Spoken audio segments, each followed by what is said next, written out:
অন্তর্বর্তী সরকারের সঙ্গে সম্পর্ক উন্নয়নে এবং দুই প্রতিবেশীর মধ্যকার সম্পর্ক জোরদারে সম্মিলিত ও সমন্বিত প্রচেষ্টায় আগ্রহী ভারত।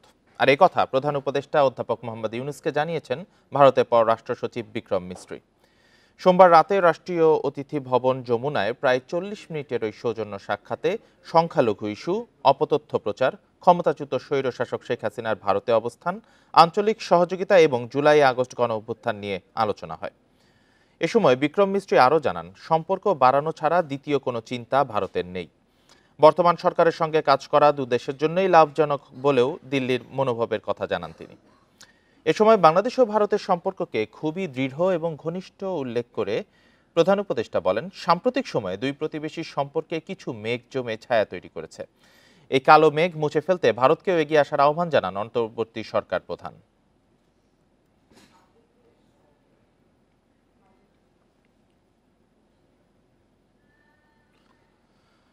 বাংলাদেশের অভ্যন্তরীণ বিষয়ে কথা না বলতে দিল্লিকে বার্তা দিল ঢাকা।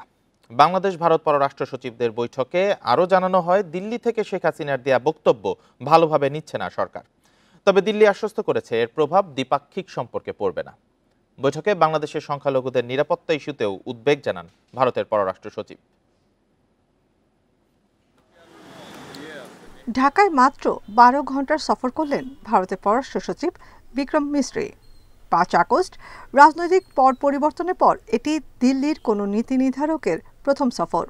সোমবার সকালে রাষ্ট্রীয় অতিথি ভবন পদ্মায় ঢাকা দিল্লি পররাষ্ট্র সচিব পর্যায়ের বৈঠকে অংশ নেন তিনি। দ্বিপাক্ষিক বৈঠকের আগে দুই সচিব একান্তে ঘণ্টাব্যাপী আলোচনা করেন চলমান টানাপোড়েন নিয়ে। সীমান্ত হত্যা বন্ধ ও তিস্তা চুক্তি সহ অমীমাংসিত ইস্যু নিয়ে আলোচনা হয়।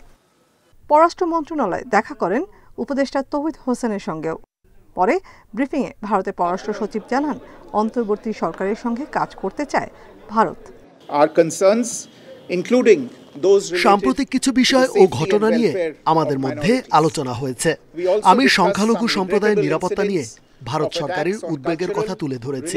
সাংস্কৃতিক, ধর্মীয় ও কূটনৈতিক স্থাপনায় হামলা নিয়েও কথা হয়েছে। এসব বিষয়ে বর্তমান সরকারের কাছ থেকে ইতিবাচক দৃষ্টিভঙ্গি আশা করি। বৈঠক নিয়ে পররাষ্ট্র সচিব জসিমউদ্দিন জানান, বাংলাদেশ নিয়ে ভারতীয় গণমাধ্যমের অপপ্রচার বন্ধে মোদী সরকারকে ব্যবস্থা নিতে বলা হয়েছে। সংখ্যালঘু সহ অভ্যন্তরীণ ইস্যুতেও মন্তব্য থেকেও বিরত থাকার পরামর্শ দেওয়া হয়। যে এটি আমাদের অভ্যন্তরীণ বিষয় এবং আমাদের অভ্যন্তরীণ বিষয়ে অন্য দেশের মন্তব্য সমীচীন নয়। আমি ভারতের পররাষ্ট্র সচিবকেও স্মরণ করিয়ে দিয়েছি যে বাংলাদেশ অন্য দেশের অভ্যন্তরীণ বিষয়ে মন্তব্য করা থেকে বিরত থাকে এবং অন্যান্য দেশেরও একই ধরনের শ্রদ্ধাবোধ আমাদের প্রতি দেখানো উচিত। এক প্রশ্নের জবাবে তিনি আরও জানান, সাবেক প্রধানমন্ত্রী শেখ হাসিনা ইস্যুতেও বৈঠকে আলোচনা হয়েছে। আমরা বলেছি যে তিনি ভারতে বসে যে সমস্ত বক্তব্য দিচ্ছেন সেটা আমাদের পছন্দ হচ্ছে না, এটা এক নম্বর। ২ নম্বর হচ্ছে, তাদেরকে আমরা বলেছি যে আমরা যে এইটা পছন্দ করছি সেটা তাকে যাতে জানানো হয়। রাষ্ট্রীয় অতিথি ভবন যমুনায় প্রধান উপদেষ্টার সঙ্গেও সাক্ষাৎ করেন ভারতের পররাষ্ট্র সচিব। নাফিজাতুল্লাহ, ইন্ডিপেন্ডেন্ট নিউজ, ঢাকা। দিল্লিকে ঢাকার পরিষ্কার বার্তা, বাংলাদেশের অভ্যন্তরীণ বিষয়ে নাক গলিয়ে সম্পর্ক উন্নয়ন হবে না, থামাতে হবে হিন্দু নিপীড়নের ভুল তথ্য প্রচার। সোমবার দেশটির পররাষ্ট্র সচিব বিক্রম মিস্ত্রিও ঢাকাকে পরিষ্কার করেছেন, তার দেশ সম্পর্ক উন্নয়নে আগ্রহী।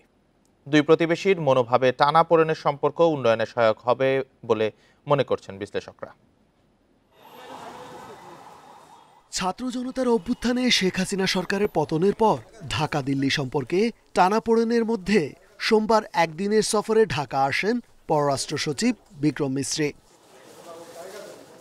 টানা বৈঠক শেষে বিক্রম জানিয়ে গেলেন, দুই প্রতিবেশীর সম্পর্ক জোরদারে দিল্লি সম্মিলিত ও সমন্বিত প্রচেষ্টায় আগ্রহী।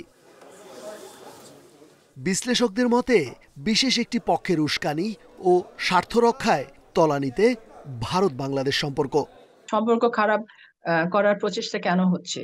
এটা নিশ্চয়ই এটা ভারতেরও স্বার্থের পক্ষে যাচ্ছে না বা বাংলাদেশের স্বার্থের পক্ষে যাচ্ছে না। কোনো পক্ষের নিশ্চয় এখানে কোনো একটা স্বার্থ এখানে জড়িত আছে। এখন সেটা কার, কোন পক্ষ বা কেন করছে সেটা তো একটা ওটাও একটা আমাদের জানার দরকার। ভারতের গণমাধ্যম বাংলাদেশের সংখ্যালঘু বিষয়ে মিথ্যা প্রচারণায় ভালো নেই দুই প্রতিবেশীর সম্পর্ক। একমাত্র আমাদের পরাজিত যে রাজনৈতিক দল এবং তার নেতারা আছেন তারা ইন্ধন জোগাতে পারেন। কোনো সম্পর্কই থাকলো না, কোনো এক্সচেঞ্জ অফ ভিউজ, আইডিয়াস এগুলোই থাকলো না। এটা কখনো হয় না দুটা দেশের মধ্যে। দুই দেশের সম্পর্ক বাড়ানো ছাড়া দ্বিতীয় চিন্তা দিল্লির নেই বলেও প্রফেসর ইউনুসের সাথে বৈঠকে খোলাসা করেছেন বিক্রম মিশ্রি। রেজওয়ানুল হক, ইন্ডিপেন্ডেন্ট নিউজ, ঢাকা। ইউরোপীয় ইউনিয়নভুক্ত বিভিন্ন দেশের ভিসা সেন্টার দিল্লি থেকে সরিয়ে ঢাকা অথবা প্রতিবেশী কোনো দেশে স্থানান্তরের অনুরোধ জানিয়েছেন প্রধান উপদেষ্টা অধ্যাপক মোহাম্মদ ইউনুস। সোমবার দুপুরে রাজধানীর তেজগাঁওয়ে প্রধান উপদেষ্টার কার্যালয়ে ইইউ কূটনীতিকদের সাথে বৈঠকে এ আহ্বান জানান তিনি। পাশাপাশি সংস্কার কমিশন ও আগামী নির্বাচন নিয়েও তাদের অবহিত করা হয়। সোমবার বেলা 12টার দিকে প্রধান উপদেষ্টার বাসভবনে ইউরোপীয় ইউনিয়নের 18 দেশের রাষ্ট্রদূত ও ঢাকায় ইইউ এর রাষ্ট্রদূত মাইকেল মিলারের সঙ্গে বৈঠক করেন অধ্যাপক মোহাম্মদ ইউনুস। 2.5 ঘণ্টার এই বৈঠকে শ্রম অধিকার, জলবায়ু পরিবর্তন, মানবাধিকার সহ নানা ইস্যুতে কথা হয়। উঠে আসে জাতীয় সংসদ নির্বাচন প্রসঙ্গ। সংস্কার কাজের পরই ভোট, ইইউ প্রতিনিধিদের জানান প্রধান উপদেষ্টা। চলতি মাসের শেষে বা জানুয়ারির মধ্যে সংস্কার কমিশনগুলোর প্রতিবেদন আসা শুরু করবে। এরপর সংস্কার কাজ শুরু হবে। সবাইকে বলার চেষ্টা করছি, নির্বাচনের আগে কিছু সংস্কার জরুরি। প্রচলিত ব্যবস্থায় যদি নির্বাচন করা হয় তবে আবারও আগের মতোই সংকট সৃষ্টি হতে পারে। নতুন বাংলাদেশের জন্য নতুন পলিসি, নতুন কর্মব্যবস্থা।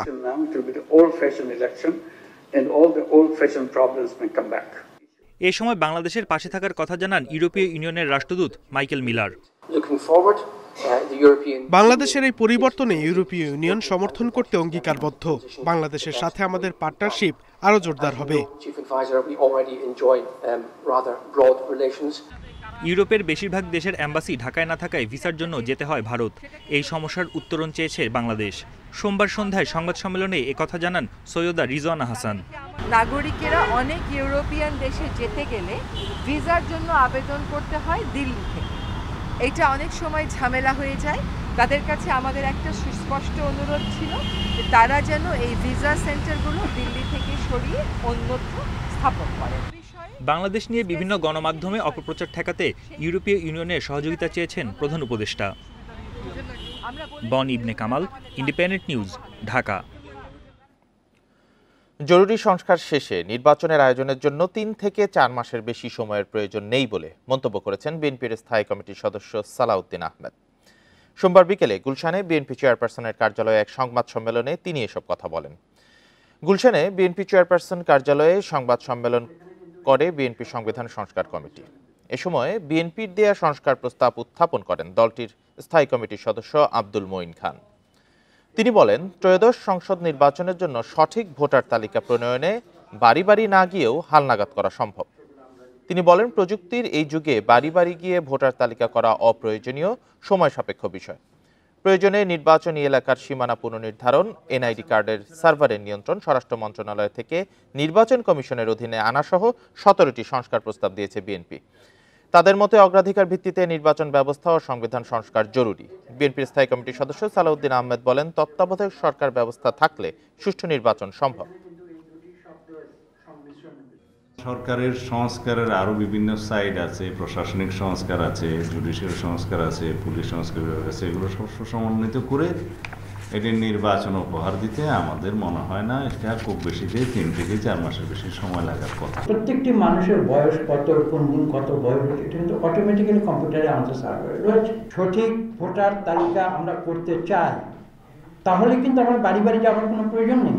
এটা অত্যন্ত সময় সাপেক্ষ এবং এটা টোটালি আননেসেসারি।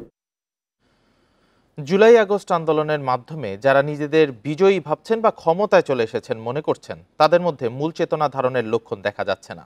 তারা এখনো কর্তৃত্ববাদের চর্চা করছে বলে মন্তব্য করেন ডক্টর ইফতেখারুজ্জামান। সোমবার সকালে রাজধানীতে এক সম্মেলনে এসব কথা বলেন টিআইবির নির্বাহী পরিচালক। রাজধানীর বঙ্গবন্ধু আন্তর্জাতিক সম্মেলন কেন্দ্রে এসডিজি বাস্তবায়নে নাগরিক প্ল্যাটফর্ম সম্মেলনের আয়োজন করে। দ্বিতীয় দিনের আলোচনায় অংশ নেন আদিবাসী, তৃতীয় লিঙ্গ, চা শ্রমিক ও শিক্ষার্থী সহ বিভিন্ন শ্রেণী পেশার প্রতিনিধিরা।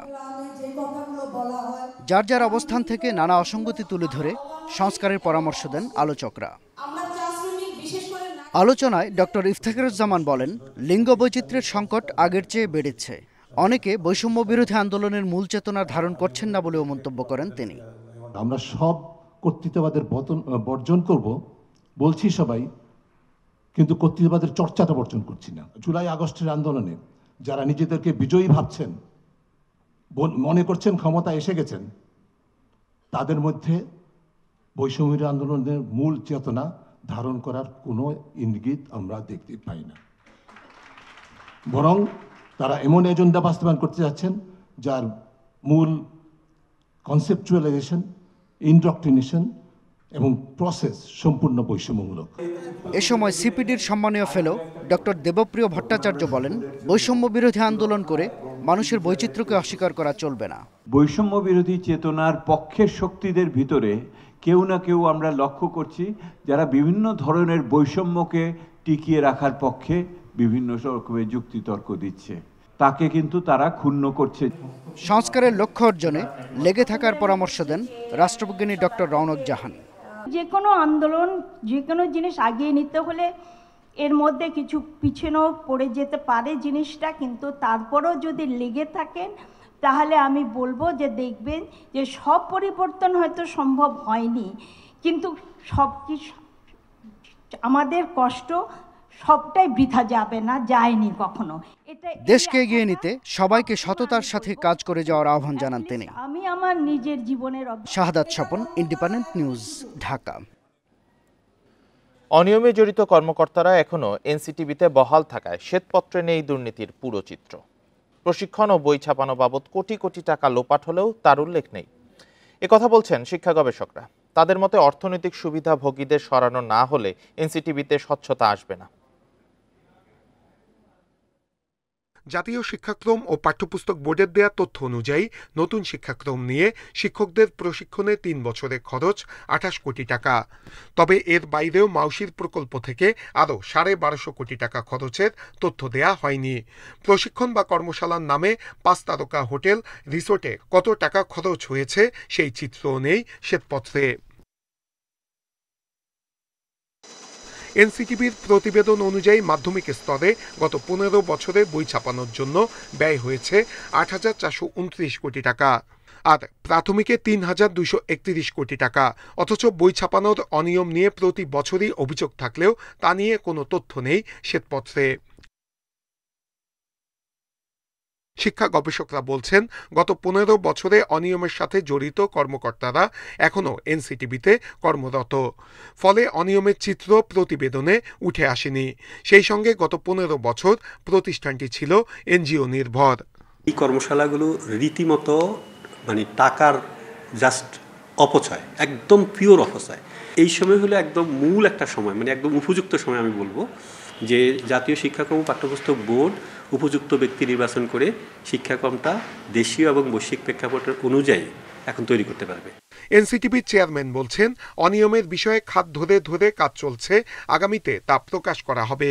আরও ভেঙে ভেঙে ব্রেকডাউন করে সেগুলোর খরচের আলাদা আলাদা হিসাব টেবিল আকারে সেগুলো আমাদের তৈরি করতে আরও কিছুটা সময় লাগবে। তো এইটা আমরা আমাদের বইগুলি এবার জানুয়ারিতে বইগুলি দেওয়ার পরে আমরা সেইগুলি নিয়ে আবার কাজ শুরু করব। কর্মশালার নামে এখনো অর্থের অপচয় বন্ধ হয়নি বলে এনসিটিভির বিরুদ্ধে অভিযোগ শিক্ষা গবেষকদের। নূরে আলম, ইন্ডিপেন্ডেন্ট নিউজ, ঢাকা। ধর্ষণের অভিযোগে ভারতে গ্রেপ্তার সিলেটের 4 আওয়ামী লীগ ও যুবলীগ নেতা। গ্রেপ্তার এড়াতে পালিয়ে বেড়াচ্ছেন আরও 2 জন। রোববার কলকাতার নিউ টাউন এলাকার একটি ফ্ল্যাট থেকে তাদের গ্রেপ্তার করা হয়। এর মধ্যে আছেন সিলেট জেলা আওয়ামী লীগের সাধারণ সম্পাদক নাসির উদ্দিন খান, মহানগর যুবলীগের সভাপতি আলম খান মুক্তি, সহসভাপতি রিপন ও সদস্য জুয়েল। পলাতক 2 জন হলেন সিলেট জেলা স্বেচ্ছাসেবক লীগের সভাপতি আফসর আজিজ ও সাধারণ সম্পাদক দেবাংশু দাস মিটু। শিলং পুলিশ জানায়, সরকার পতনের পর তারা সিলেট থেকে পালিয়ে শিলংয়ে আসে। সেখানেই ঘটে ধর্ষণের ঘটনা। পরে থানায় মামলা করেন ভুক্তভোগী।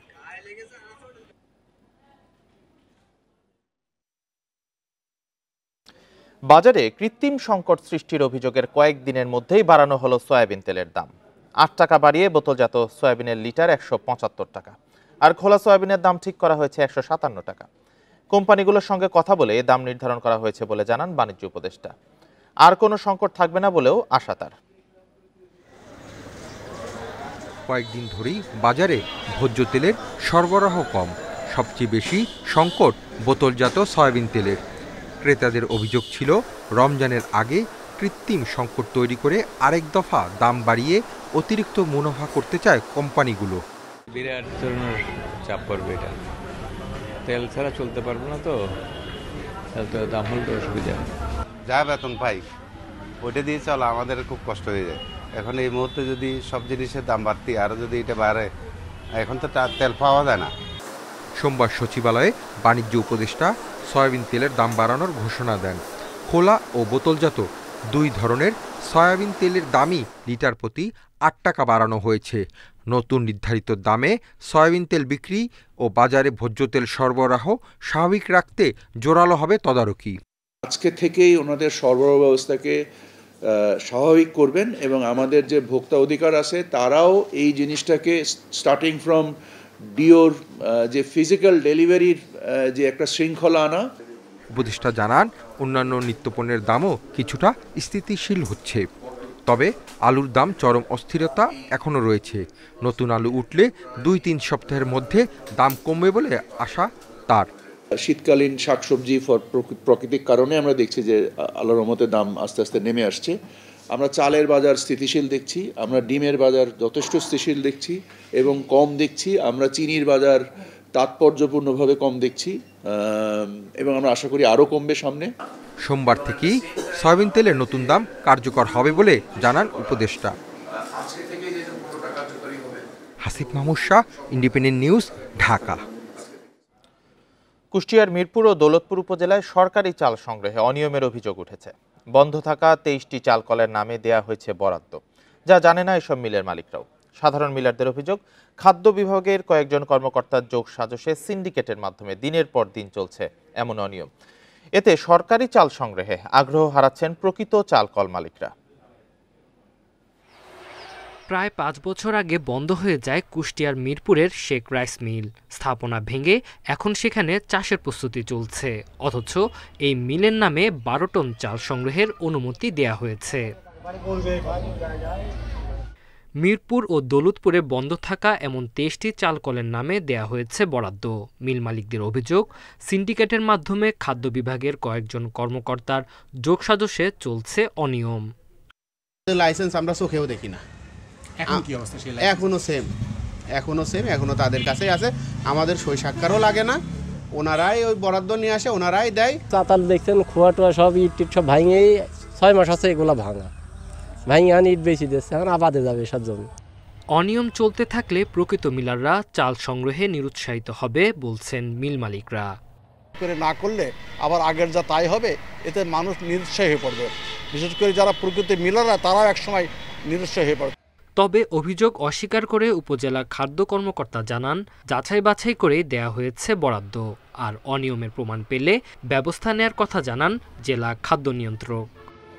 আমার মিলারদেরকে আমি নিজেও বলেছি যে যদি আপনাদের মনে হয় যে আমার ইন্সপেক্টর আপনাদের মিলের কোনো উল্টাপাল্টা তথ্য দিয়েছে, সেক্ষেত্রে আপনি আমাকে না আমার ডিস্ট্রিবিউট স্যারকে লেখেন।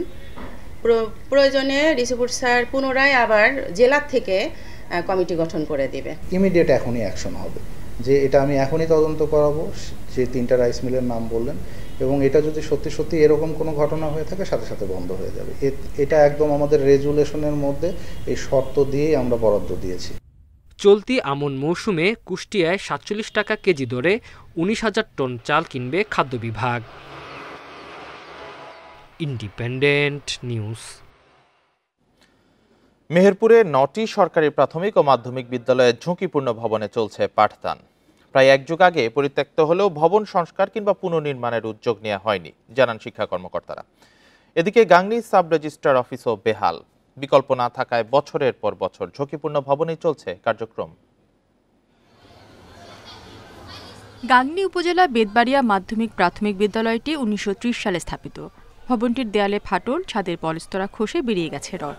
প্রায় 10 বছর আগে ভবনটিকে পরিত্যক্ত ঘোষণা করা হলেও ঝুঁকিপূর্ণ এই ভবনেই চলছে পাঠদান। একই অবস্থা বামন্দি সরকারি প্রাথমিক বিদ্যালয়, Bamandi Nishipur school and college, Hoglabaria Haji Bharsuddin মাধ্যমিক বিদ্যালয় সহ সরকারি 9টি প্রাথমিক ও মাধ্যমিক বিদ্যালয়ের। আমাদের বিদ্যালয়ের ভবনটি 10-12 বছর আগে ঝুঁকিপূর্ণ ঘোষণা করা হয়েছে। নতুন বিল্ডিং না পাওয়াতে আমাদের ঝুঁকিপূর্ণ অবস্থাতেই ছাত্রছাত্রীদের ক্লাস নিতে হচ্ছে। যে রুমে আমরা ক্লাস করি রুমগুলো জরাজীর্ণ এবং ছাদ ভেঙে ভেঙে পড়ছে। এই রুমের ভিতরে আমরা ক্লাস নিয়ে ঝুঁকিপূর্ণ অবস্থায় সকলেই থাকি। কখনো ছাত্রদের বা আমাদের কোনো ক্ষয়ক্ষতি হয়। বরাদ্দ সাপেক্ষে এসব ভবন সংস্কার বা নির্মাণের উদ্যোগ নেওয়া হবে জানান শিক্ষা কর্মকর্তা। এই ভবনগুলোতে ক্লাসের অনেকটা অনুপযোগী হয়ে গেছে।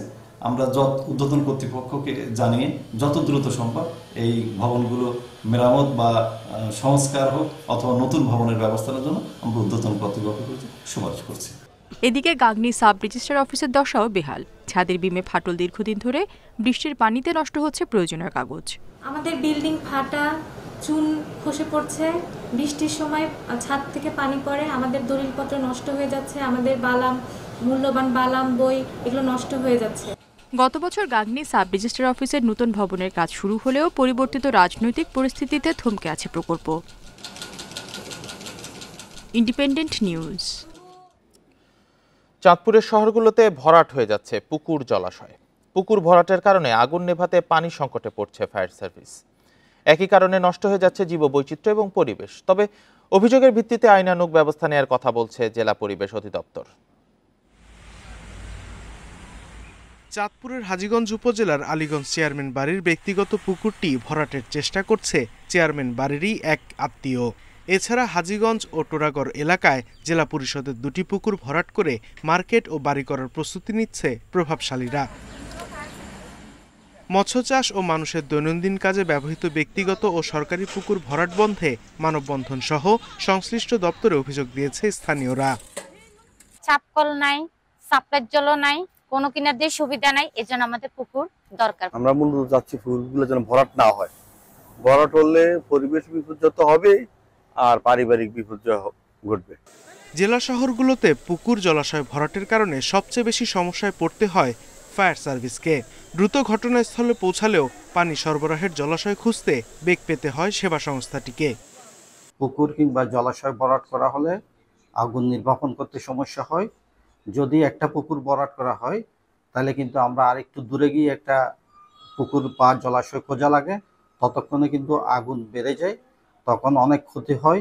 তবে আইনি প্রক্রিয়ায় জলাধার হিসেবে চিহ্নিত জায়গা ভরাট বা শ্রেণী পরিবর্তনের সুযোগ নেই বলে জানায় জেলা পরিবেশ অধিদপ্তর।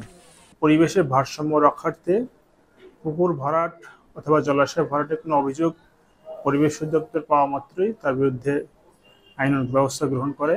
ইতিমধ্যে আমরা কয়েকটি অভিযোগ পেয়েছি, তাদেরকে আমরা নোটিশ দিয়েছি। চাঁদপুরের 8 উপজেলায় প্রায় 60,000 পুকুর, জলাশয় থাকলেও বর্তমানে এই সংখ্যা অর্ধেকে চলে এসেছে। Independent news. নিউমোনিয়া আক্রান্ত ও মৃত্যুর সংখ্যা বাড়ছে বরিশালের হাসপাতালগুলোতে। গত বছরের চেয়ে শিশু মৃত্যু হার 6 গুণ বেশি। দিনে গড়ে বরিশাল শেরেবাংলা মেডিকেলের চিকিৎসা নিচ্ছে 381 জন নিউমোনিয়া আক্রান্ত রোগী। হাসপাতালে শয্যার তুলনায় রোগীর চাপ বাড়ায় হিমশিমে চিকিৎসকরা। বরিশাল শেরেবাংলা মেডিকেল কলেজ হাসপাতালে শিশু ওয়ার্ডে বাড়ছে নিউমোনিয়া আক্রান্ত শিশুদের ভিড়। প্রতিদিন গড়ে হাসপাতালে চিকিৎসা নিচ্ছে 381 জন নিউমোনিয়া আক্রান্ত শিশু, যাদের বেশিরভাগের বয়স 1 মাস থেকে 6 বছর। এবছর নিউমোনিয়া আক্রান্ত হয়েছে 11,457 জন শিশু, এর মধ্যে মারা গেছে 135 জন।